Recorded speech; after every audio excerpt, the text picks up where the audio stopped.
مجھے نماز اس لیے نہیں پڑھنی چاہیے صرف کہ نہیں پڑھوں گا تو سزا ملے گی۔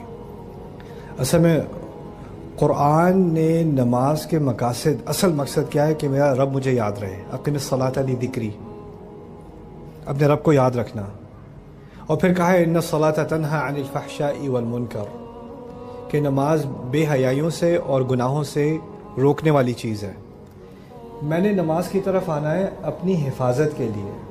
اگر سارا رشتہ میرا نماز کے ساتھ صرف یہ ہے کہ میں عذاب سے بچنے کے لیے نماز پہ آ رہا ہوں، تو بس وہ حاضری دے کے میں فوراً نکل رہا ہوں، چلو منیمم ریکوائرمنٹ پوری ہو گئی۔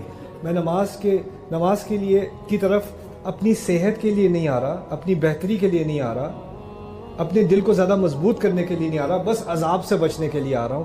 یہ بہت ہی منیمم قسم کا تعلق ہے نماز کے ساتھ، اور میرے نزدیک یہ بہت نیگیٹو قسم کا تعلق ہے۔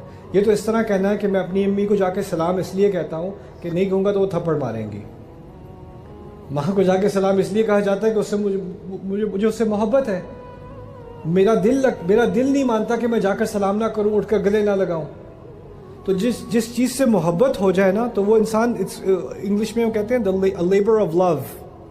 تو نماز، صلاۃ should be a labor of love، کسی کی مدد کرنا، یہ سوچ کر کہ اگر نہیں کروں گا تو گناہ ہوگا، یہ بھی میرے نزدیک ایک بہت کم سوچ ہے۔ اس سے ہمیں اوپر بڑھنا ہوگا۔ میں کسی کی مدد اس لیے کروں کہ شاید اگر ایک دن مجھے مدد چاہیے ہو تو میں کیا کروں؟ اور اللہ تعالیٰ نے یہ جو تحفہ مجھے دیا ہے، یہ انسان میرے جو سامنے ہے جس کو مدد کی ضرورت ہے، یہ تحفہ دیا ہے مجھے ایک، کہ اس کے ذریعے میں اپنے گناہ معاف کروا لوں۔ اس کے ذریعے اللہ تعالیٰ نے مجھے اپنی خدمت کرنے کا ایک موقع دیا ہے۔ جیسے موسیٰ علیہ السلام نے 2 لڑکیوں کی مدد کی، مدین میں جا کر درخت کے نیچے بیٹھے اور کہتے ہیں ربی انی لما انزلت الی من خیر فقیر۔ اس کے معنی میں سے ایک معنی یہ بھی ہے، میرے رب ابھی جو تو نے مجھے اچھا کام کرنے کا موقع دیا، اگر کوئی اور بھی خیر کرنے کا موقع مجھے دے دے تو میں اس کا محتاج ہوں، اس کا فقیر ہوں۔ ان کو ایک رغبت ہے کہ میں کوئی اور اچھا کام کروں۔ اب آتے ہیں قرآن کی طرف۔ میرے نزدیک قرآن اس طرح پڑھا کہ پڑھو، نہیں پڑھو گے تو قیامت کے دن تمہارے خلاف گواہی دے گا، یہ ہوگا وہ ہوگا۔ ٹھیک ہے، وہ باتیں بعد میں ہو جائیں گی۔ پہلے I think we need a labour of love. پہلے وہ جس چیز کی ہمیں ضرورت ہے کہ قرآن الرحمن نے بھیجا، الرحمن علم القرآن، شدید محبت اور خیال کرنے والا الرحمن۔ رحمت کے لفظ سے آپ کو عربی کے جو اس کے معنی ہیں وہ سامنے نہیں آتے اتنی آسانی سے اردو میں۔ رحمت میں شدید محبت بھی ہے اور خیال کرنا بھی ہے۔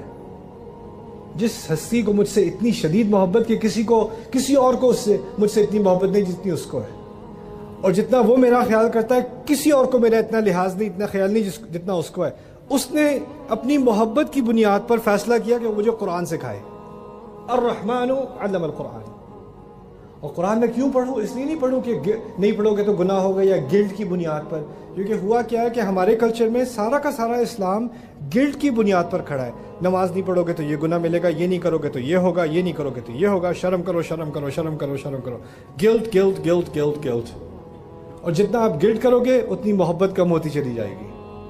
تو یہ بنیادی جو تعلق ہے ہمارا قرآن کے ساتھ، وہ الرحمن کے ساتھ تعلق ہے، وہ محبت کا تعلق ہے، اور وہ ایک دفعہ پیدا ہو جائے تو پھر تو کیا کہنے ہیں انشاءاللہ۔